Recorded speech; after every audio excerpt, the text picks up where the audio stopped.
a treat. Welcome back, everybody. You are watching Andertons TV, and my guest today is John Goldie, who, as you can see, is rather good on the guitar.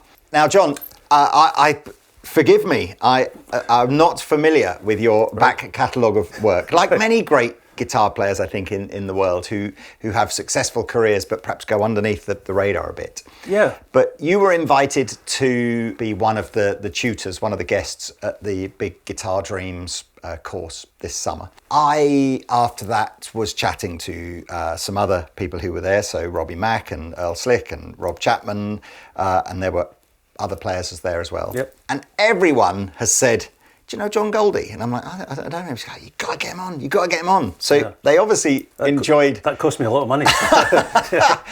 So you're here, and we're going to hear you play a bit of guitar and talk about life, the universe, and everything guitar-wise. But do you want to tell me a little bit about what do you do as a guitar player, and how did you sort of get into guitar? Okay, so it's a little bit unusual.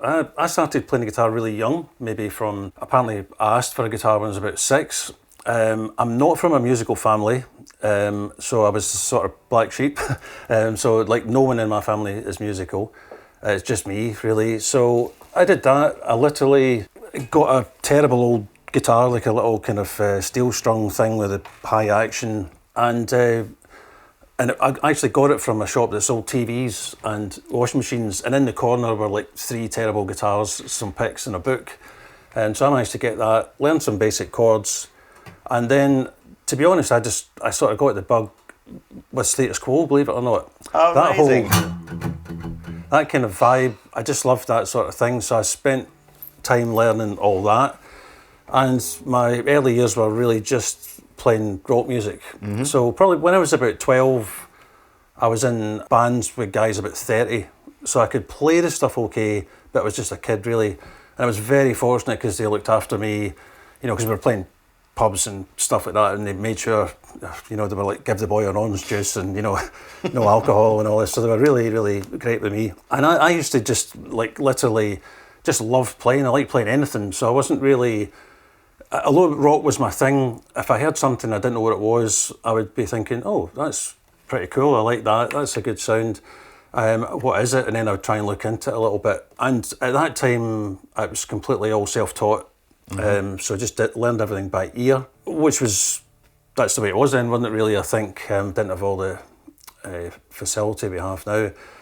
So I did that for a long time. I was playing in function bands, earned enough money to go and buy some equipment. I didn't have a proper electric guitar or amplifier when I got into my first band, but they were really kind, and the bass player played guitar as well. He let me borrow his stuff until I made enough money to go and buy things. So yeah, it was great. Did that for a while, and then against one of these luck things, I met a guy who he basically organised musicians for sort of Vegas acts, like Motown, sort of the kind of, not the top end stuff, mm-hmm. The kind of good stuff though, but I mean, he organised all that, and they were all over Europe. And he actually saw me playing in a club one night, and it was bizarre because it was a terrible club outside Glasgow, really rough. And this big Australian guy came up and said, I really like your, I won't do the accent, I really like your playing, I've got some work.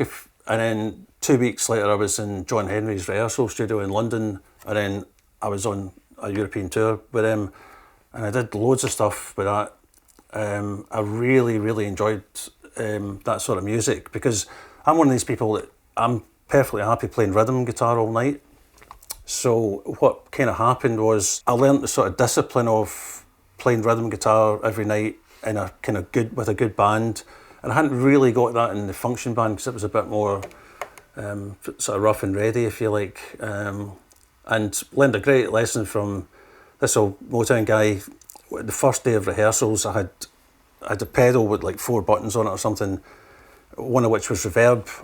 And this guy sails over and he said, oh, what do your pedals do? And I told him, and the one that was reverb was on. And he said, is that reverb? And I went, yeah. And he just leant over and switched off. He said, you won't need that, son. And the reason was, it's all those kind of things where you go, dum, dum, dum. Yeah. You don't want anything after, you just want it.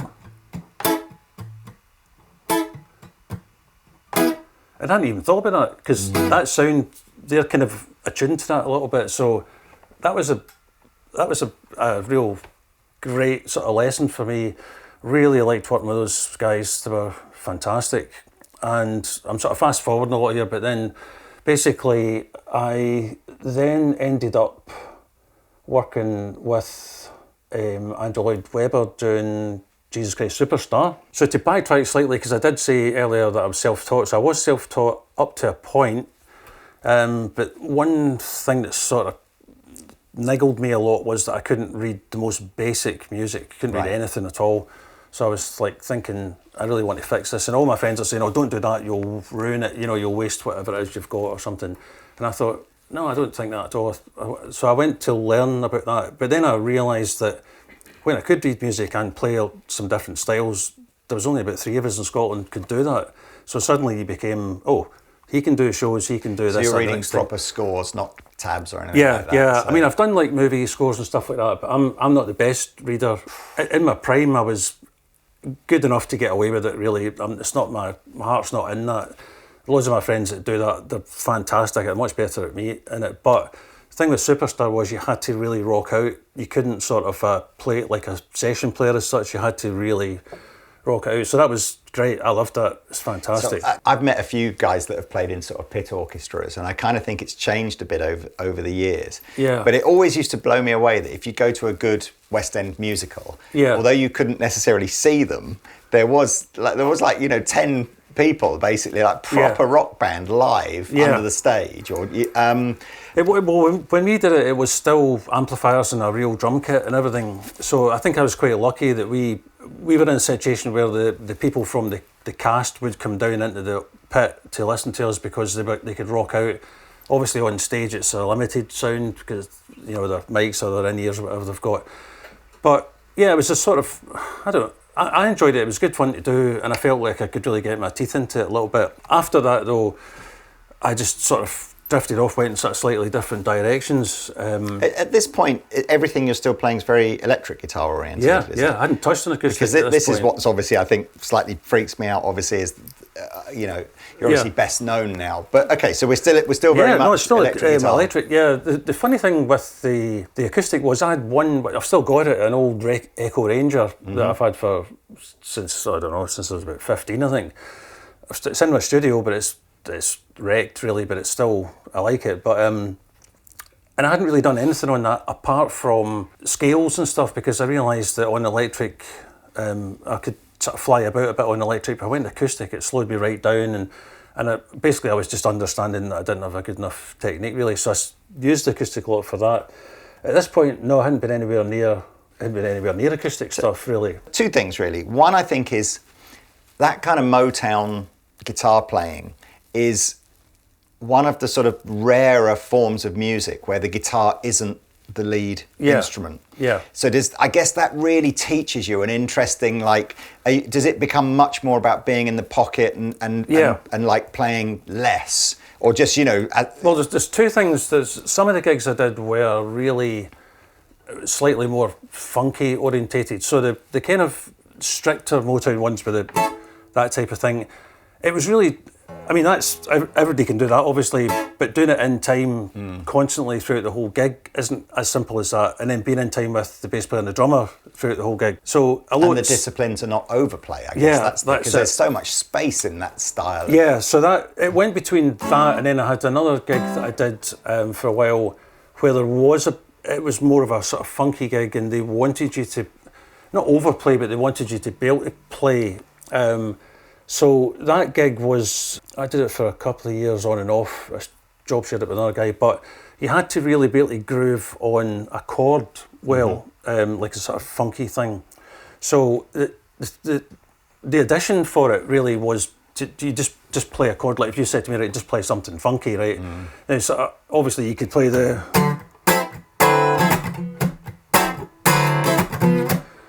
But they've heard that before. So what they wanted you to do was just to see what you could do with it. That's what I'd play, by the way. I'd be the one, like the 99 out of the 100 that just goes. No, but that's. I don't think that's easy either. That's got a specific. But it is a bit cliche.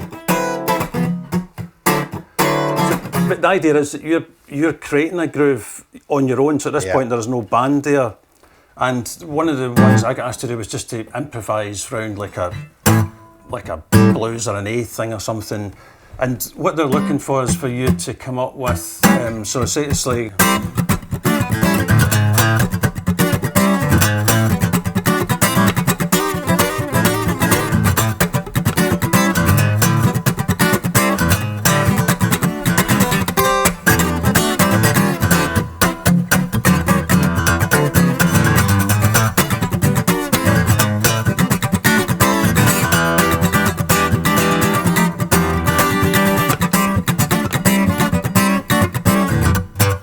Something like that. So much more content. Yeah, there. but what they wanted you to do was have that in time.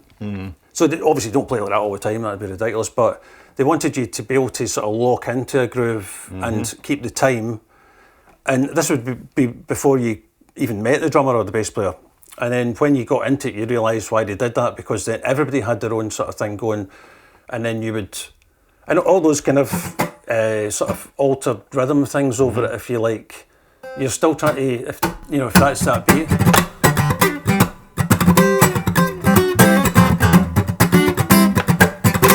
Or change it about.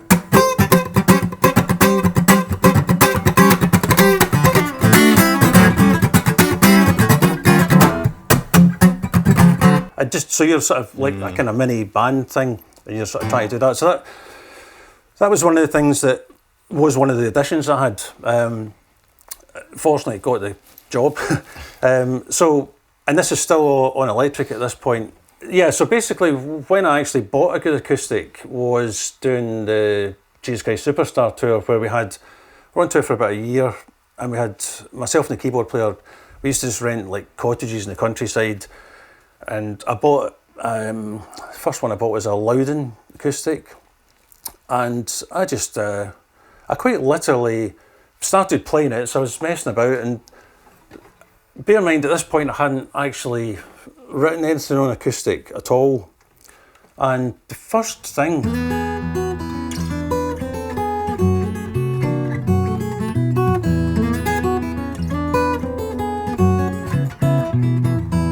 I wrote was that. Now I don't really know where that comes from, because that's just come into my head, so it's got a kind of Celtic. You'd never write that on an electric either, would you? No, that's right. So I wrote this sitting outside, actually just somewhere outside Milton Keynes. And then... Known for its Celtic inspiration. Aston Martins and stuff. We stayed near the Aston Martin factory. We stayed in a really beautiful part, actually. So the...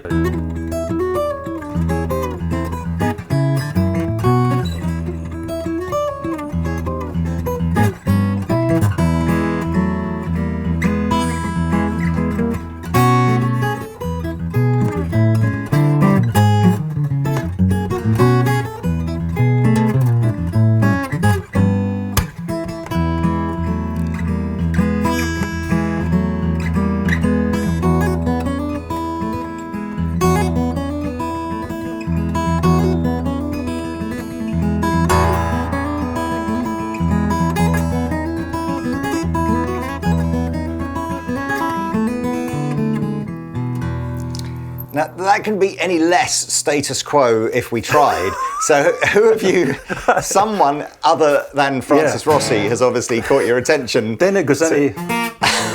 No, it doesn't. No, so, yeah, that's a weird thing, because that's, without a word of a lie, that's the first thing I ever wrote on acoustic. It was two things. I wrote a ballad.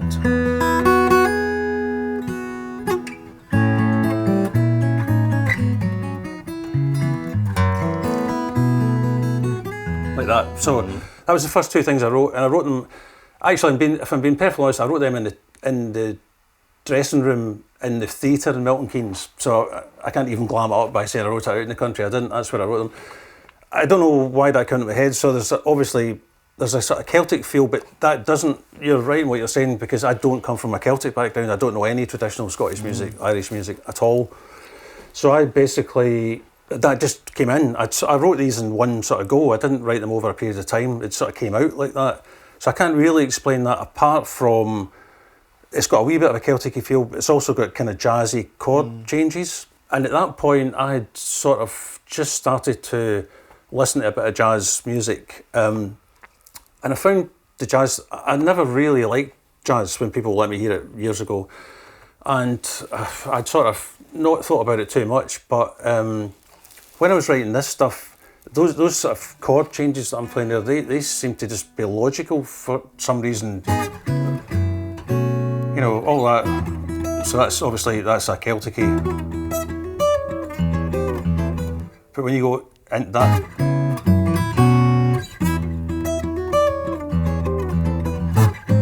so when you do all that, it's those type of things just sounded like right to me. They sort of made a bit of sense. So that bit obviously is kind of open, and then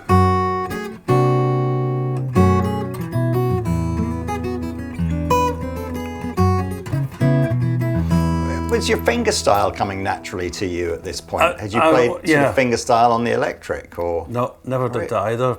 Around about the same time, a couple of sort of things happened. One, I got this acoustic. I started writing stuff.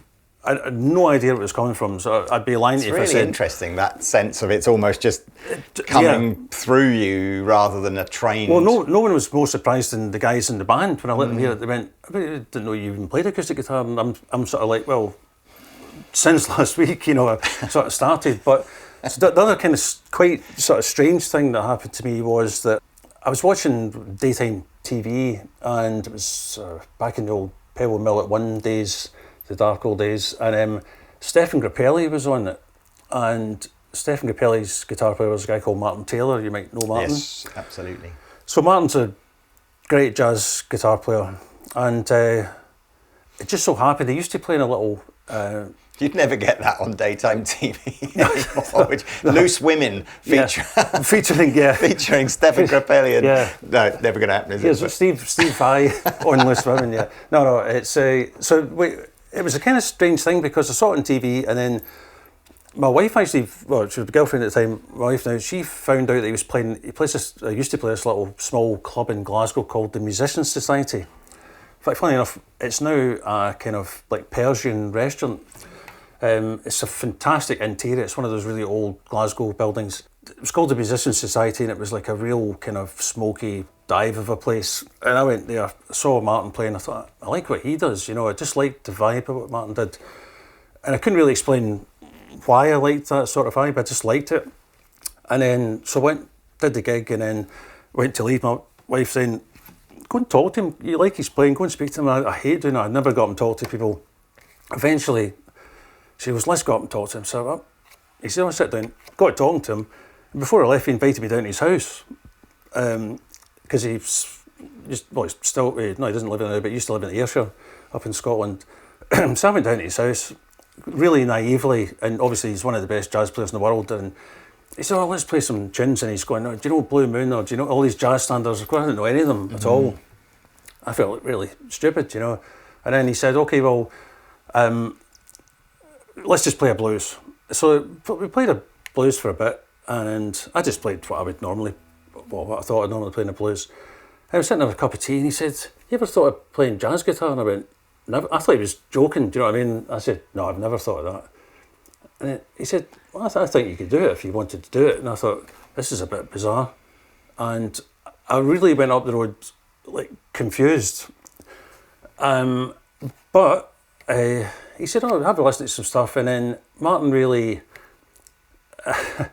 in a strange way, he sort of catapulted me into it, because he actually organised a gig for us to do as a duo. Now, bear in mind, he's fantastic at this. I don't know any jazz stuff at all. And if you've seen Martin playing, if you see somebody plays the tune.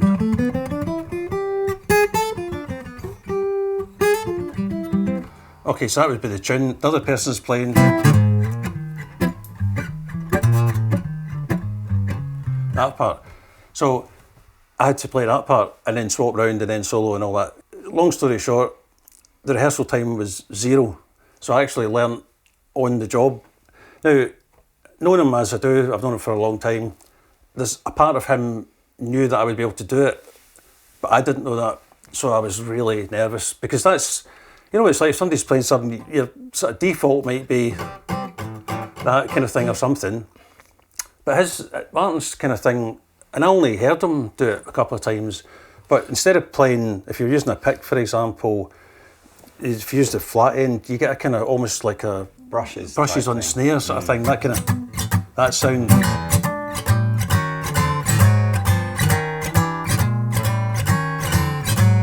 Or if you do it with your fingers, you can do that. So you can break it up, you can play more chord, or you can play more percussion.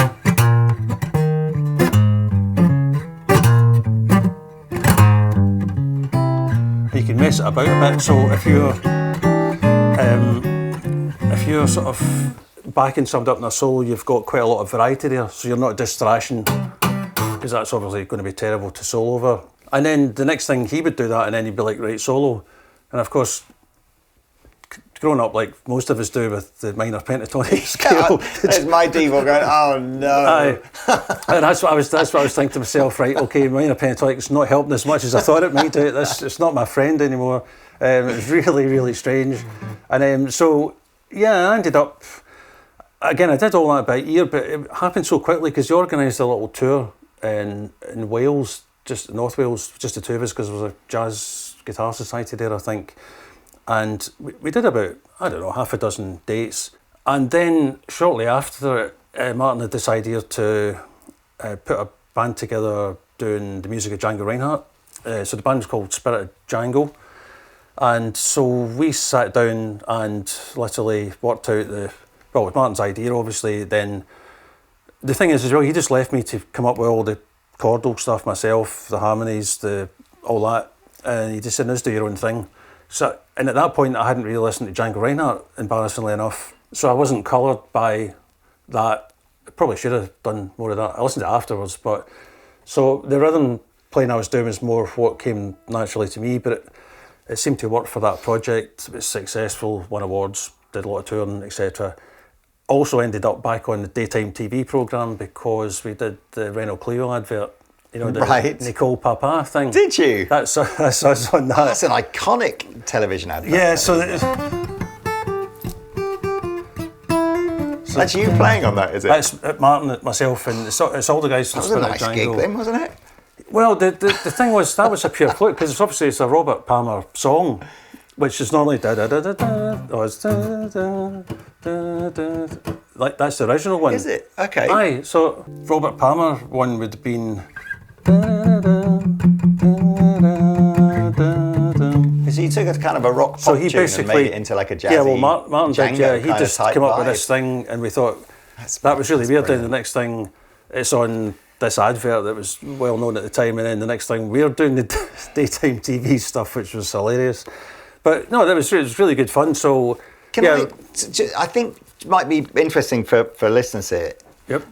Who would be the sort of the gateway jazz guitar players that you would go and listen to? Because jazz, I always think, such a broad spectrum of from sort of modern fusion back to sort of traditional trad jazz sort of stuff. And you don't have to like all of it. You can find your bit. But if you were sort of kind of, I'd quite like to get into that. Who would be the players that you'd go and perhaps try and have a little bit of a listen to? I think, like you say, it's a pretty broad church. So like for me, for example, and this is not a good example, but I didn't listen to anybody at the very start. I had this kind of weird thing that I went from not playing jazz at all to just playing with Martin, which obviously is a bit of a leap of the imagination, but that's kind of how that worked for me. So I kind of listened to everything retrospectively, if you like. So I listened to everything later, but I'm sort of like a big fan of the blues connection to jazz. So, because like Martin's stuff's like very specific. So like that kind of.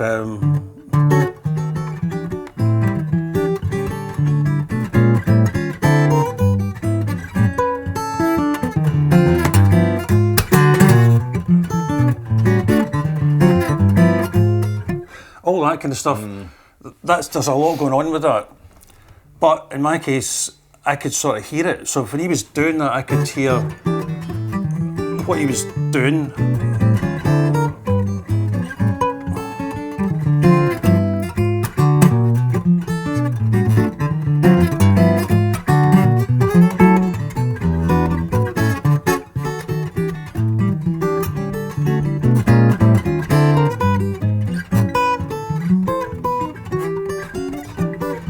like left-hand nuclear physics as far as I'm concerned. It's like when you see the most complicated formula written on a blackboard, and it's, that's what your left hand's doing. It's like mind-blowing. I sort of found what he was doing, all those...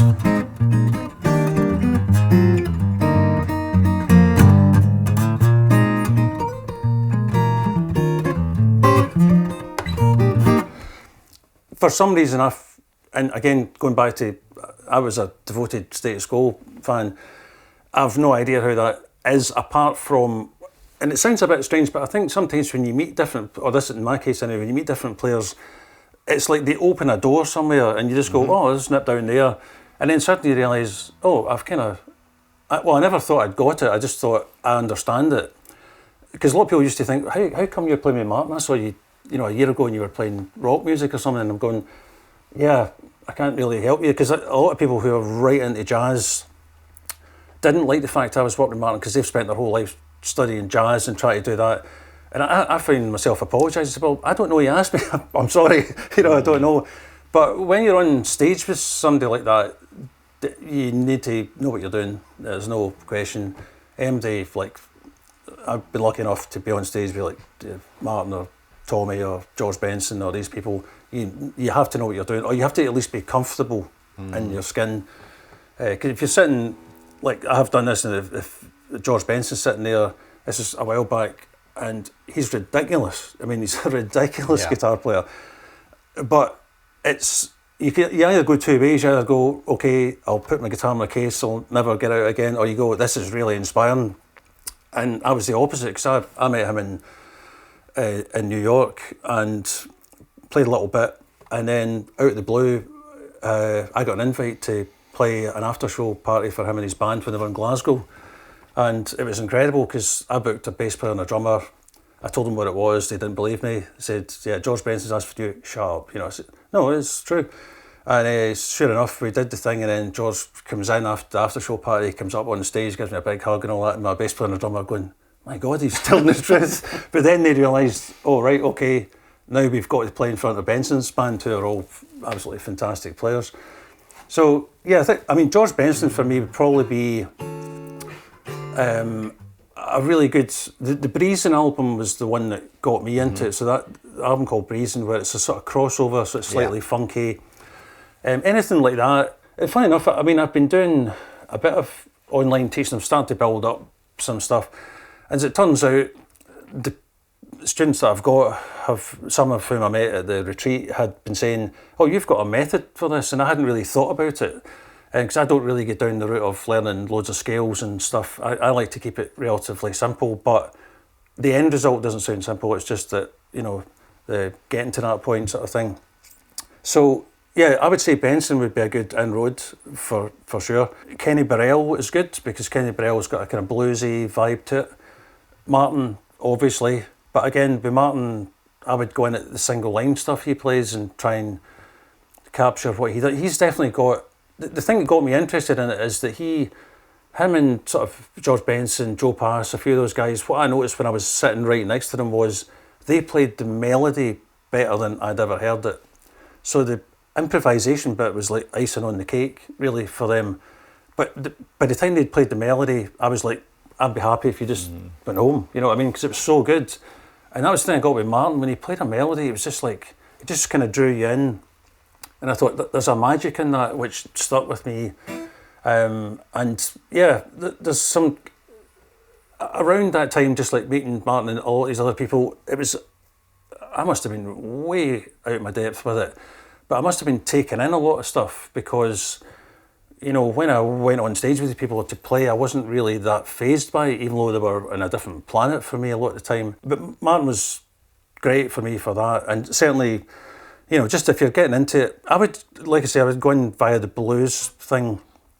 Because the problem with these sort of kind of fingerstyle jazz things are that it's about the feel. It's not like, so technically when you write these out, if you transcribe them or something, the problem is that you're faking stuff some of the time. So you're not every single thing isn't a walking bass line. So you've got, you know, if the first thing I played, the Paper Moon.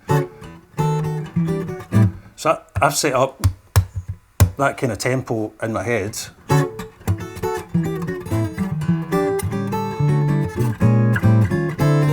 there's an implication of a walk bass line. The only time it comes in is here.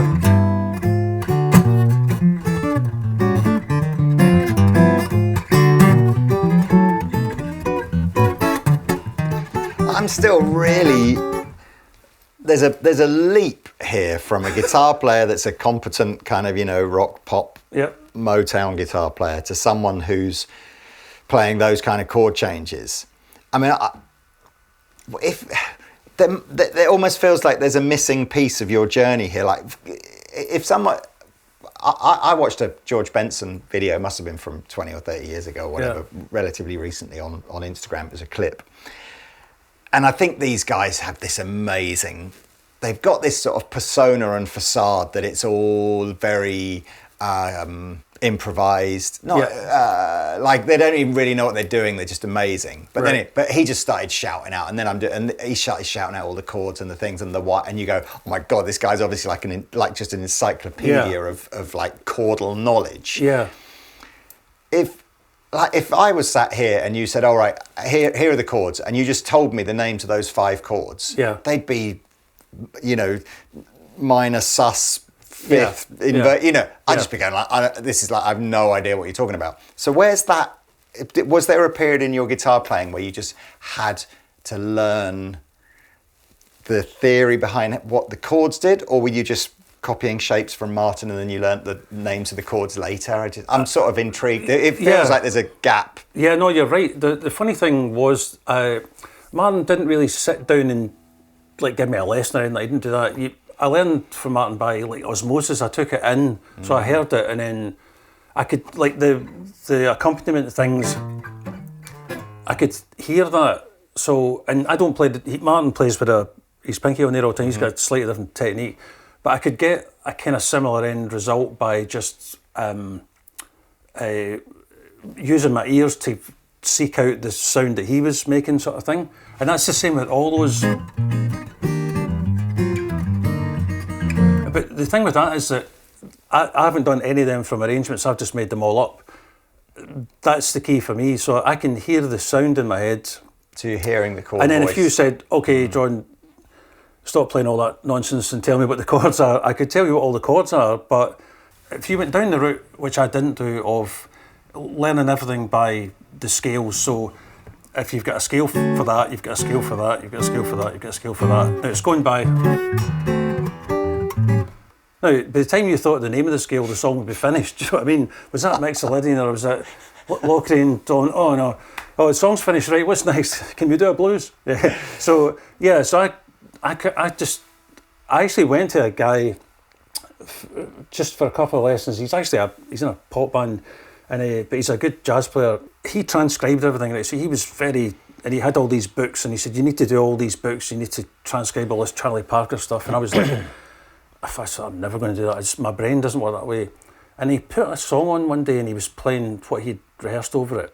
And he said, oh, take a shot, and I just played over it. And I was fine playing over it, and it stopped. And he said, what are you doing? I said, just improvising. He said, how can you improvise over that? I said, I'm just listening. I'm listening for it, sort of thing. And then it twigged, and he's still a good friend of mine, this guy, but it sort of twigged that that's how his brain worked. He had to work everything out. So he would have a scale for each chord going past really quickly. I wouldn't. So I basically I would sort of go, okay, that's lovely, but I can't really think that way. So part of my learning process was a bit of trial and error. So I didn't have the kind of scales to fall back on. I might have had the basic stuff to fall back on, but I definitely wouldn't have had like the scale thing just didn't work for me particularly. And in fact, that's what I was saying earlier about having a method. When I'm working with people who want to get into improvisation, for example, I'm finding a lot of success with just being honest with people and saying, this is what I do. Like, here's a simple scale, add one note, So is it just a good ear? Is it just an ear to be... Because I think, I'm nowhere near the level that you're at, but in the last maybe 2 or 3 years for me, I feel like I'm much more confident to go, if there's a chord or a set of chords, and I've played this lick, I'm less thinking. I feel more comfortable to just go. I know if I now go to this next note, I don't know what scale it would be or whatever. Right. Yeah. But it'll be the voicing that I want to have. Obviously, if you know, over that. So is it just a more natural comfortableness around going? Okay, I couldn't technically tell you why these notes are working, but they do, and I've got enough experience to know that's what I'm going to play. Yeah, I mean, on like what I've been doing with some, I'm saying students, but they are really good players. Some of them are professional players, but it's instead of just doing like if you've got a C scale, obviously that's not going to sound very jazzy. Mm-hmm. But if you what I would do is if I was, let's say it was a blues, for example, in A, right? So you've got all your normal blues stuff that everybody knows. And that was the question Guthrie Trapp asked me at the workshop. My workshop was, how do you go between that and like a more jazz thing? Mm-hmm. And so I was thinking, right, okay, if I'm in blues, the jazz thing is more like a feel change, I think, at the start. So if you've got that, and you can sort of hear that kind of B.B. King sort of thing, but when you go, even if you change the chord like that, so that's going a bit more jazzy. So all I'm doing is picking out, but what I'm using is, or how I tend to do it is, I use like passing notes all the time. So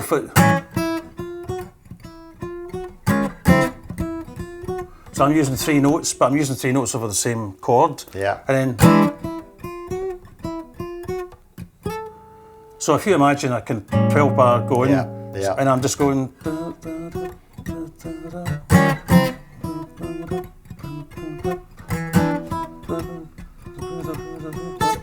So I've changed the feel just slightly. I'm so stealing that. Is it? I'm so stealing that when I next play like an A blues. Yeah, but so you've got that. So you can still go back to your normal stuff, or you could do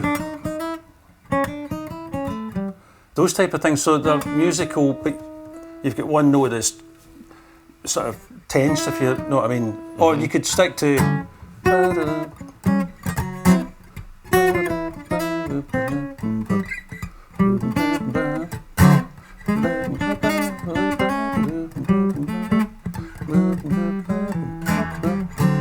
And then if you wanted to, then you can start to bring in what they call like alternate sort of changes. So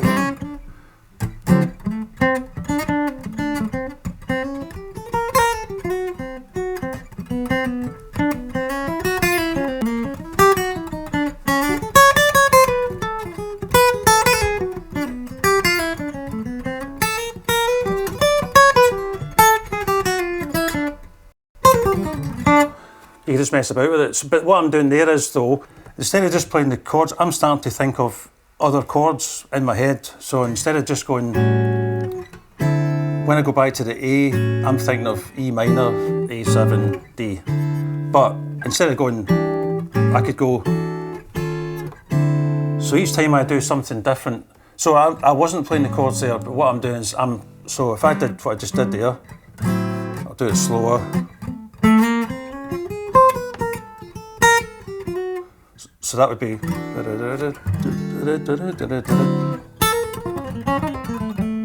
That would be over that, and then back to. And you can also do the kind of Benson-y. And then now instead of going to the E, that there went F sharp 7,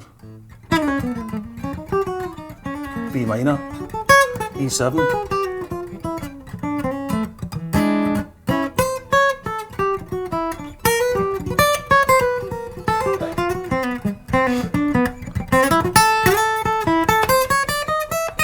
And you can just keep going. And you can go back to the blues thing as well. Or you could go more out.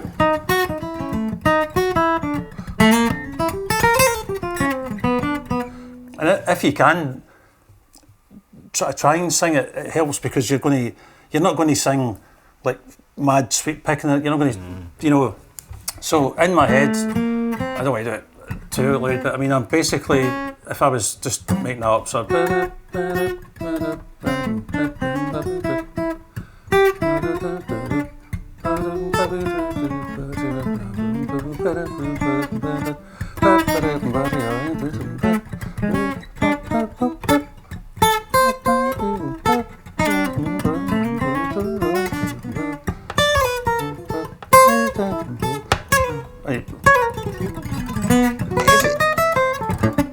that type of thing. And for you, because everybody I think has different ways that they absorb information. Yeah. Was it just literally you just practicing and immersing yourself and just trial and error sort of? Yeah, there's a lot of like now there's nothing I'm playing that I've worked out. Well, you can probably tell, and I'm sort of singing it roughly along. So it's got to be something you can internalise and then get it out. Yeah. I can't really, if I'm being honest, I can't say exactly how that happened. I didn't sit down and work that out. I was actually only aware of it, and this is without a word of a lie. I was doing a master class at the Guitar Institute in London years ago, and someone in the audience said, "Can you sing what you're playing?" And honestly, I'd never even thought about it. And I sort of tentatively went,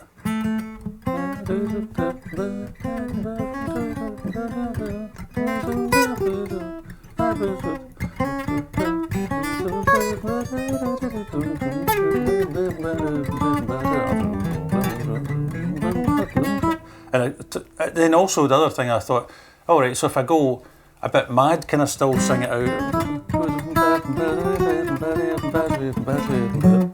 So it's So you could. I could, but I'd be lying if I said I worked on it. I hadn't worked on it, but I think subconsciously sometimes things are happening and you don't really realise it, and then suddenly it's like, all right, I can actually do that. So I think for me personally, that's why I like improvising, and I think that's probably what I heard, that sort of conversationalism thing with like Benson or Martin Taylor.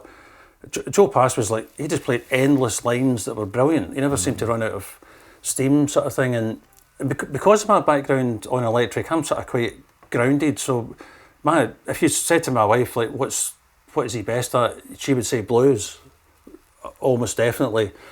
Whereas like most people would just go towards the acoustic stuff. And I quite like the challenges of the different things.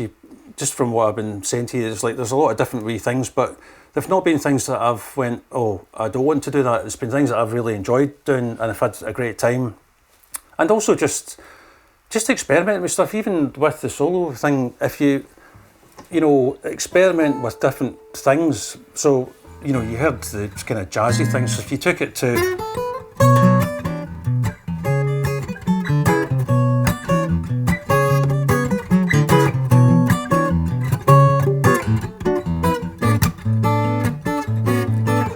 So what you've got there is you've got multiple things going on at the same time. So you've got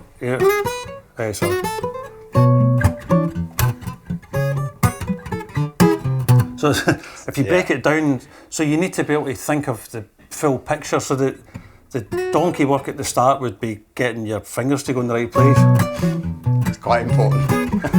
Very important.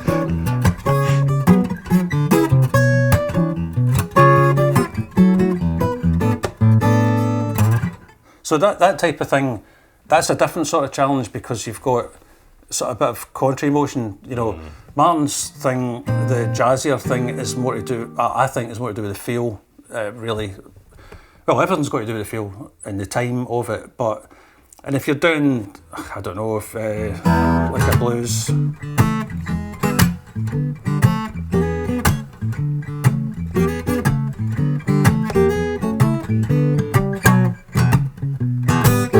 So that isn't an easy thing to do. No. But if you sort of overthought that, whereas the most important thing here is this feel. This is just the shuffle, is the sort of... Shuffle, so you're going, and you're just trying to do everything. And you're trying to keep the shuffle going.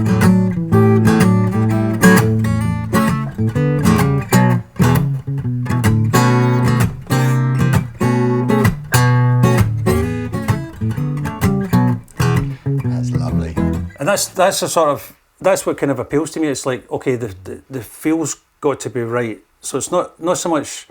I don't really think of anything as being technical. Other people, when they watch me play, think things are technical, but that's not in my brain because that's not how it works. So I always try and play things. Like I've written a few things that are really simple, but they're groove based, so they're not all over the place. So this is one example.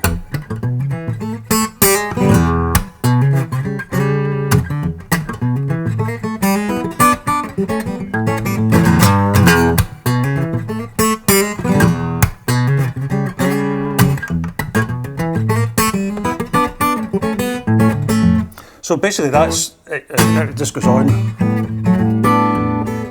But the idea of that is, so it's based on, and obviously you can see that it's nothing like anything else I've played.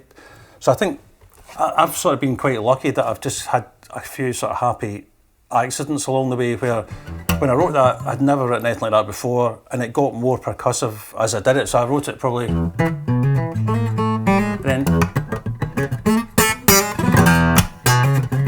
and that's just using the,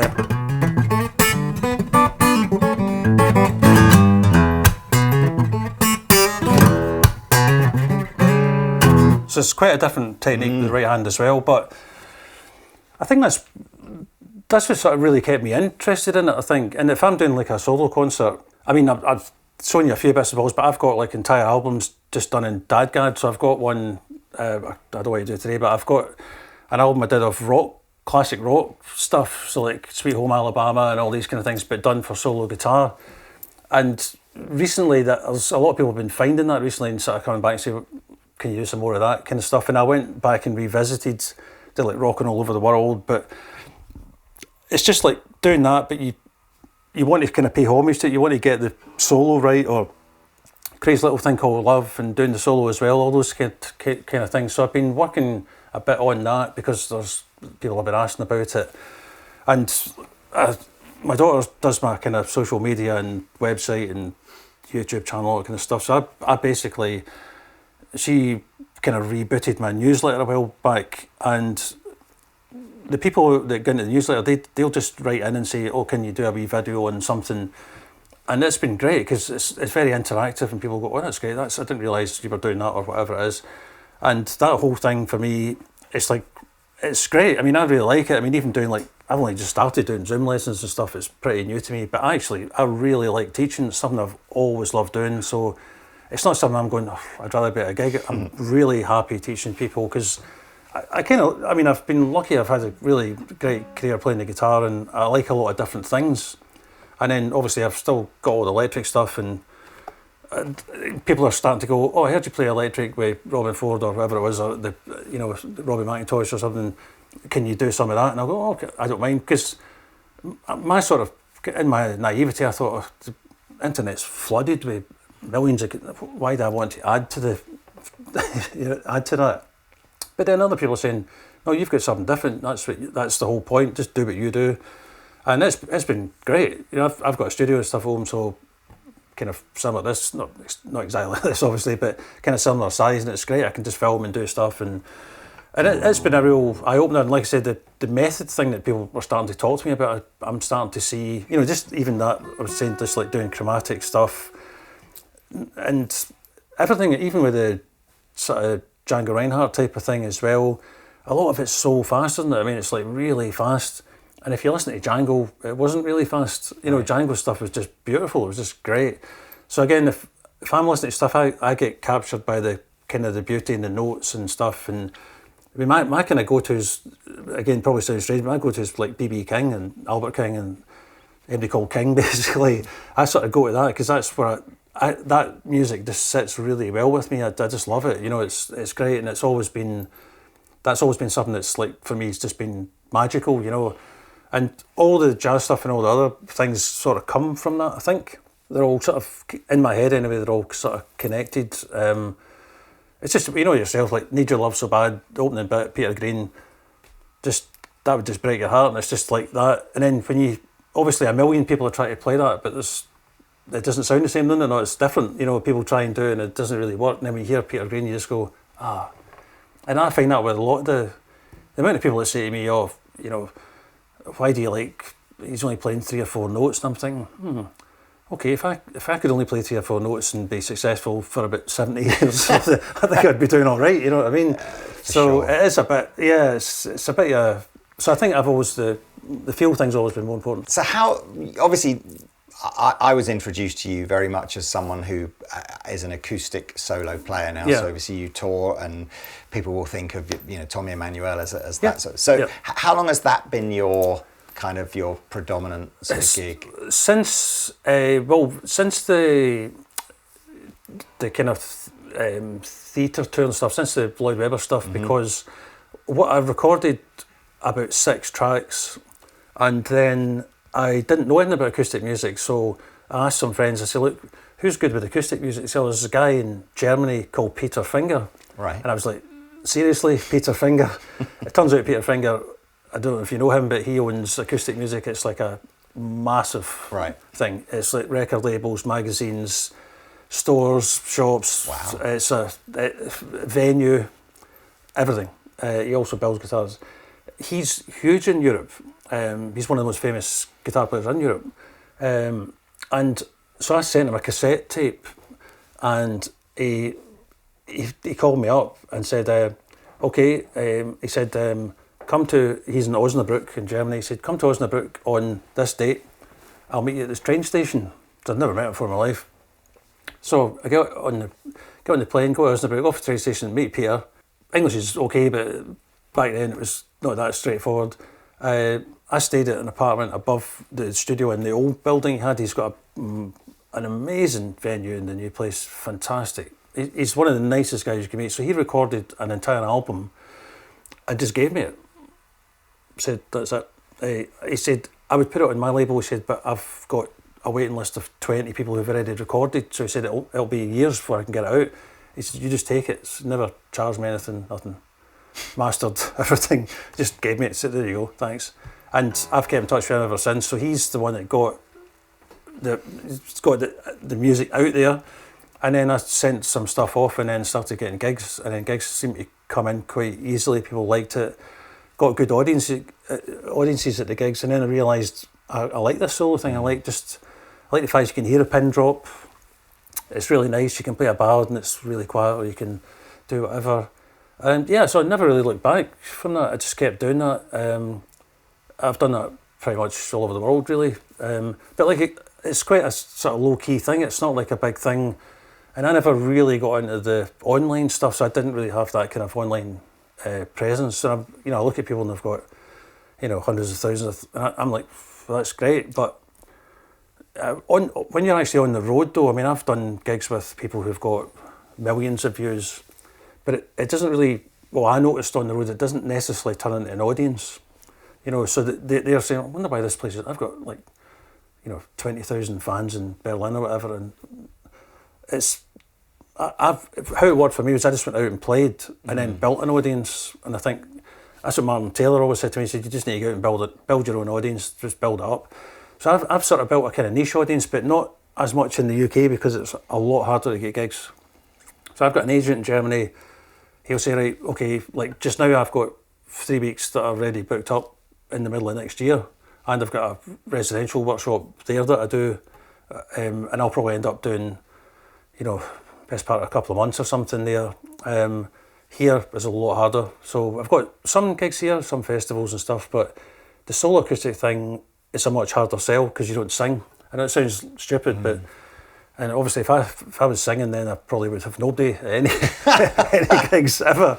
They'd be saying, get him off. No, but there's a sort of thing about it, because a lot of my friends that are really good folk musicians, they're kind of almost obliged to sing, even if they don't really sing. So it's a shame, really, because it's a great thing. There are a few really good solo guitar players in the UK, but if you look at any of their diaries, you'll probably find they're abroad a lot. Tell us about the gear setup, because I don't. To be fair, I've interviewed Tommy once or twice. I know Mike Dawes pretty well. Obviously, right. Just meeting you now, and you're all very different musicians, but obviously, within this sort of broader solo acoustic sort of umbrella. Mike goes out with a very sophisticated sort of pedal board and trying to do lots of different things. Tommy's a bit more simplistic. Tell us about what your... Yeah, mine is really... And guitar, like what do you, you know, like when you've got your pants and your socks in one suitcase and you've got your musical stuff in the other, what's in the other one? Right, so basically this guitar, which I've had for years, inside this is the K&K Pure Mini, which I bought from your good selves. Very excellent service, I might say. It was delivered 2 days later or something. It's funny you say that. The K&K, that was Paul Sandercock, who many customers will know because he's been with us for years and he runs our kind of high-end guitar department. Right. He was a big Taylor player and he put a K&K system in his Taylor, and I'm talking 15 years ago, maybe more than that. And he just went, it's unbelievable. And so I don't think you could get this thing from anywhere other than Andertons for years. I looked up and your thing came up and I just bought it because it was the first thing I'd seen it. So I actually had the other K&K system on with the mic in this guitar and my other guitar, but I found I could never really get much mic into the signal. And again, you know, in theory, without feedback. And also, tonally, I'm not sure. But with this pickup, there's quite a lot of microphonic sound anyway in it, so it does pick up. It's the closest I've got to sounding like this guitar. So basically, I had a few different setups. I had a kind of bespoke board made up for me by some people that did with a really nice DI box, or a Strymon Blue Sky or something. And it was good, but if you've got a completely different sound guy every night for 20 nights, it's not that simple. And one of the things that I found was they would say to me, oh, can you just tweak your EQ or something? And that's not a question I can answer easily. So no is the answer. I can't, I'm rubbish with stuff like that. I'm not very good with technical stuff. So I've basically got an HXL stomp, and I've got all my electric and my acoustic sounds in that. The acoustic sound on mine is there is nothing on the main signal apart from EQ. So the EQ is, say for example, your D note rings out a bit extra, so they would calm that down a little bit, and that's it. So the actual sound is just the guitar, and then there's some reverbs and stuff put on top of that. That's it. It's as basic as that.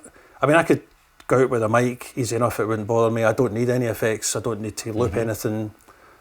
Because of the way I play, I don't need to do that.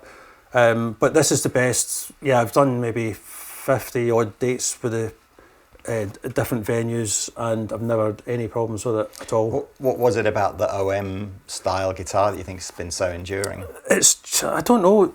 The shape and the feel are the two main things. I have to be honest, I'm not very adventurous with guitars, so I don't really go out looking for stuff. I'm fortunate enough to have a great relationship with the Martin people, and you know, if I had a problem or I needed something, they would help me out. But I've really not. I've just had this guitar for a long time, and it just works for me great. It's been all over the world loads of times. I'm pretty sure this one's been refretted 3 times, at least twice, I think, or partially refretted one of the times. And the only other thing on it's this, as I was saying earlier, when I got the guitar, there was a slight fault with the original pegs. I put it into my guitar tech guy and he just swapped it for these, and that's it. So there's no thought behind that. It's not like, oh yes, I've got a bit extra sustain. No, it's not that at all. It just seems to work. And that's it. I find the HX stuff great myself. All my electric sounds in it are really fantastic. The guys in my Bluegrass trio that I work with, they've both got like pedal boards like that with loads of stuff on it. But they're clever guys. They're smart. They can work out. That would freak me out completely. And I've been on tour in Europe with guys like Don Ross, Jimmy Wallstein, sort of similar to Mike, maybe. I don't know Mike, but similar to the setup, sort of masses of stuff. But when something goes wrong, it goes really wrong because you're in a different country. It's a whole different thing. And I mean, my sound check's always like 2 minutes or 5 minutes, and then the next guy's like an hour because it's all the stuff. So, and it does sound great. So I'm not knocking that stuff. It's just I wouldn't be able to do it. I don't have the brain to do it at all. So obviously live, this has been your go-to, and it's a beautiful, beautiful sounding guitar. And if anyone's interested, you know, the 18 series, whether you do 00 or OM, you could go to your nearest Martin dealer, come to Andertons obviously, and you know, this is not like some hard to find special custom shop. It's and I think that's what brands like Martin are just so good at is you just buy a nice standard series Martin guitar. Yes, it's a bit more expensive than perhaps something Far Eastern or whatever on day one, but 20 years later, 3 frets and a million gigs, and it's still the go-to guitar. Yeah, it's like, great. I mean, I've done a couple of in-store things for Martin, and they've been great. And they just gave me a bunch of guitars to play that are not mine, obviously. They're not set up for me or anything. And it's in front of an audience, so what I found was they were all good. They seem to have a sort of consistency about them. And when I first started looking at Martins, I didn't find that so much. And so, you know, when we get together and the guys from Martin will bring all these guitars down, they hand me the guitar and it's the first time I've played it. So it's not set up for me necessarily or whatever, but I'll play it. And I was happy playing every guitar. Now, normally I wouldn't be, because it'd be something maybe a bit strange. The thing we did, the Guitar Dreams retreat thing, they brought some really high-end, the new Billy Strings, down a few different ones. And then it was just really nice to just sit there and go, okay, these are all really nice guitars. But when I'm playing a lot of different guitars, it doesn't come into my head that it's better than what I've got. There's just something about this guitar that just fits really well. And then occasionally you'll pick up a guitar and it sounds amazing. But when you spend a lot more time with it, that something fades in it. Whereas this is, I think, probably got better with age. You know. If you're obviously live, I can understand why it's convenient to have one guitar that you do everything on. Yeah. If you're recording in the studio, do you have almost like a toolkit of acoustic guitars, like, you know, perhaps a Super Jumbo for something or a small? No. It's literally just. I've got this. Wow. When I have had to do. That's so cool. When I have had to do something slightly different, and it was actually. I don't know if it's still there now, but Angel Studios in London. I came down to do some like TV film music, and I brought my own guitar, but then I've got a good friend down here called Hugh Burns, who's like a session guy. Yeah. He was the. Do you know what? I'm going back a long time now, before the internet and everything.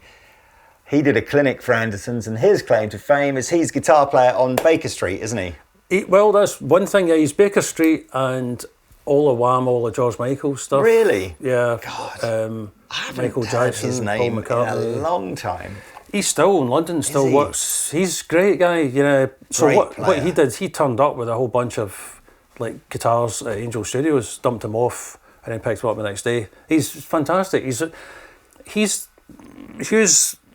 probably the most knowledgeable player that I know. He's really knowledgeable about guitars, and he's a lovely guy. Very low key though. You wouldn't know he'd done anything, you know. But yeah, he's a bit like we talk about Robbie McIntosh. These guys are just like they're mega players, you know. They're very low key. You wouldn't really know. And I'm sort of quite lucky. I know a lot of them, and in some ways we kind of all feel kind of similar because we're not all over the place. We've just, you know, obviously they've done much higher profile stuff than me, but I've just been sort of quite happily working as a guitar player. You know, that's what I wanted to do when I was a kid. That's what I've always wanted to do, and that's what I've done. So for me, it's just a kind of magic about that. It's never lost in me that, like, even coming down here today, I'm still excited about doing stuff. You know what I mean? It's not like I'm going, oh God, I need to get down to England. It's not like that. I'm really, you know. That's the impression I get when we bump into Robbie and stuff. Yeah. It's like there's not. Well, and again, look, without going into certain names, we've equally talked about guitar players that do feel a bit like, you know, I don't know if I want to be doing this anymore. But yeah, what's nice about meeting you and certainly, you know, Robbie when we get him on is it's like he could be 12 years old again and just like doing his first gig. He's that excited about what he's doing. It's always amazing. That's the thing though. It's like, I think there's like a bunch, it's not just that. There's like, Robbie phoned the guys from Bonnie Raitt's band, and then suddenly we had VIP passes backstage to Bonnie Raitt's gig. I think that's what he was going to last time he was here. That's right, he was going to Albert Hall gig. Yeah. Well, and when I went backstage, the guitar player and the bass player got up, give me a hug as if I've known him for years, and all they've done is spoke to Robbie. That's the connection. So it's funny when you get that connection. It's just, it's sort of like, I don't know, you kind of miss a stage out, don't you? You just go straight to, aye, that's great. And I've had that quite a lot with, you know, really great players that I've met. There's several, like Andy Fairweather Lowe's like that. He's a really good friend of mine. There's several stages just missed out. You just go great pals.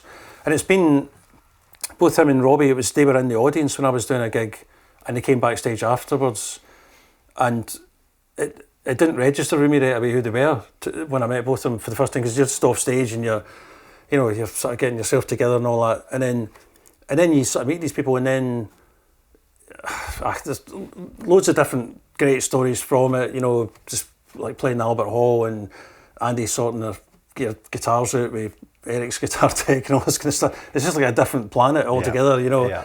And it's kind of, but it's facilitated by you've made a connection with this person. Then, if you phone this person up and say, "Oh, I'm doing this, but my guitar's going to be here," I'll fix it.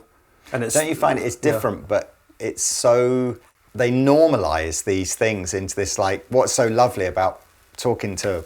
I haven't met Andy Fairweather though. That would be another great interview. But when you get the chance to be with Robbie and many other people, the stories come. They're not telling you the story to impress you, or some sort of ego dump. Yeah. It's just it's the guitar for me has always been a great leveler. As in, just people are just like, yeah, you're into it. Oh, you've only just started playing 2 weeks ago, have you? Okay, cool. Let's. Yeah. Do you know how to hold a plectrum properly? Right through to super advanced stuff. People are so willing to share, and it's a great thing, because I mean that's why I like the teaching thing, because I think I've got a lot to offer as a teacher, kind of thing. So I've got experience in different areas and stuff, but at the same time, I'm sort of anti-gimmick, if you know what I mean. I'm sort of just about playing and music and stuff, so I'm not really.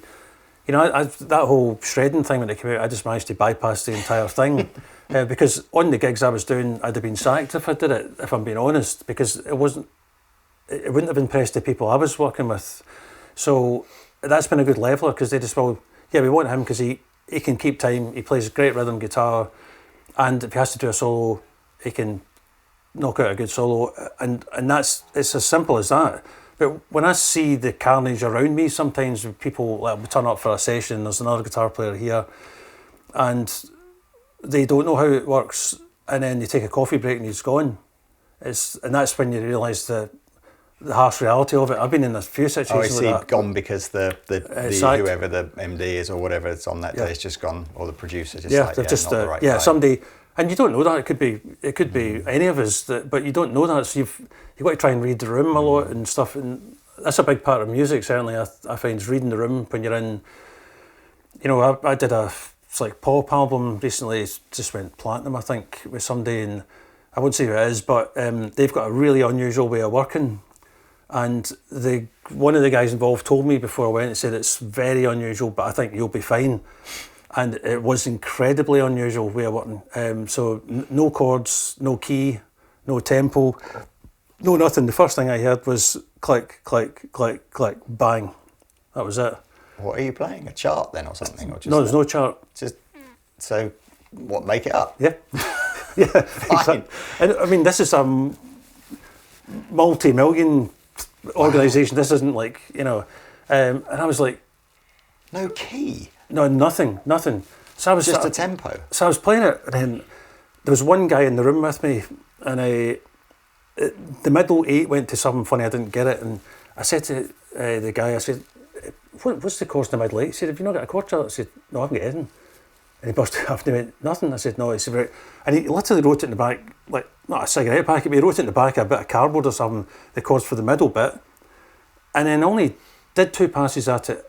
And that's what's on the actual album. And I did another bit where it was at the end of the day, my guitar the strings were starting to go because I'd been playing all day. And I said to the guy, I said, "Look, can I just change my strings?" He said, "No." Right, okay. And it was going right up the neck. It was I can't remember what it was now. It was like something, I can't remember what it was, but, and it was, as I went further up the neck, it was just starting to go slightly out of tune, which would drive me nuts normally.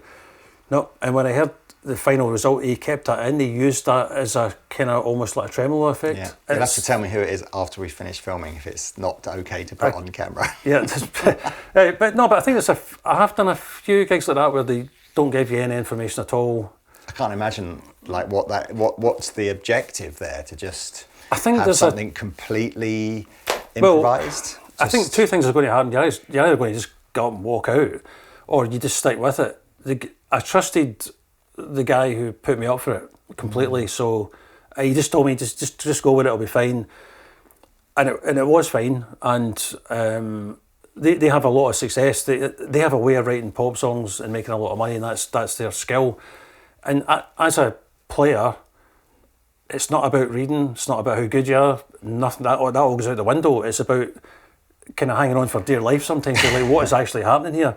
And it is a bit surreal, but yeah, I mean, it's just part of the thing. I know it's not for a lot of people. Same as like working with like Martin or Tommy or any of these people. It's not for everybody. I mean, you like I say, you need to be obviously confident on stage with these people, and you need to know what you're doing, and you need to also be ready for a kind of handbrake turn sometimes as well. You just need to be comfortable with that sort of thing and able to go with it, because these people aren't trying to catch you out. You know, they're lovely people, but something might come into their head and they'll just go for it, and you have to be with them. And yeah, I just learnt through years of doing it, and yeah, it's part of that is the best experience you can get, and it's something you can't learn at a school or a college. It's just something you learn on the job very quickly. Well, look, I'm a little bit conscious of the time, but it kind of feels like we've sort of got to a sort of a fairly natural conclusion of your thoughts on and career on guitar. It's been fascinating. I'm so watching back that little passage where you were playing over the sort of the A blues thing. I think everyone will pick things out from that and learn it. Yep. But if people want to know more about you, either come see a show, or presumably you've got some tuition kind of stuff now that people can... I mean, I can sort of send you all the links and stuff like that. So, well, in the description below this video, you'll find all the links to John's stuff. Are you got tours in August, September time, or you got a little bit of time I've got off? some, when I go back home, I have a lot of teaching stuff, and then I've got festivals and different bits and bobs later in the year. And then back to Germany a couple of times, and yeah, some nice work. Like I said, I've got a kind of Bluegrass trio thing that we did about 25 dates, and then people are starting to phone us back and say, can you come back? So we're building that up again. It's just really good fun. It's completely different from anything I've played here today. Are you playing just flat picking acoustic in the Bluegrass, or are the Bluegrass thing is like... Or are you on the old mandolin or anything like that? I've got a mandolin player, right. so...